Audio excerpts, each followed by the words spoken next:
വയനാട് മാനന്തവാടി 5-ാം മൈലിൽ വിദ്യാർത്ഥിക്ക് മർദ്ദനമേറ്റ സംഭവത്തിൽ സാമൂഹ്യ പശ്ചാത്തല റിപ്പോർട്ട് പോലീസ് ജുവനൈൽ ജസ്റ്റിസ് ബോർഡിന് കൈമാറി. റിപ്പോർട്ടിന്റെ അടിസ്ഥാനത്തിൽ മർദ്ദിച്ചവരുടെ രക്ഷിതാക്കൾക്ക് നോട്ടീസ് നൽകും. 4 ദിവസം മുൻപാണ് വിദ്യാർത്ഥിയെ മറ്റ് വിദ്യാർത്ഥികൾ കൂട്ടം ചേർന്ന് മർദ്ദിച്ചത്.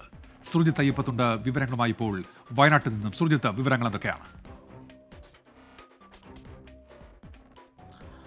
ഉന്മേഷ, ഇതുമായി ബന്ധപ്പെട്ട് അതായത് കഴിഞ്ഞ 4 ദിവസം മുമ്പാണ് ഇത്തരത്തിലൊരു സംഭവം ഉണ്ടായിരിക്കുന്നത്. 5-ാം മൈൽ എന്ന് പറയുന്ന പ്രദേശത്തെ ഒരു സ്കൂളിൽ പഠിക്കുന്ന വിദ്യാർത്ഥികളാണ് ഇത്തരത്തിൽ ഒരു വിദ്യാർത്ഥിയെ സഹപാഠിയെ മർദ്ദിക്കുന്ന തരത്തിലേക്കുള്ള ദൃശ്യങ്ങൾ പുറത്തു വന്നിരിക്കുന്നത്.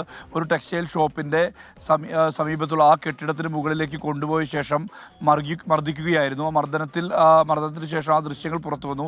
ഇതിൻ്റെ അടിസ്ഥാനത്തിൽ രക്ഷിതാവ് CWCക്ക് പരാതി നൽകി. ആ പരാതിയുമായി ബന്ധപ്പെട്ടാണ് ഇപ്പോൾ ആദ്യം വെള്ളമുണ്ട പോലീസിലാണ് CWC ഇതുമായി ബന്ധപ്പെട്ട് റിപ്പോർട്ട് തേടിയത്.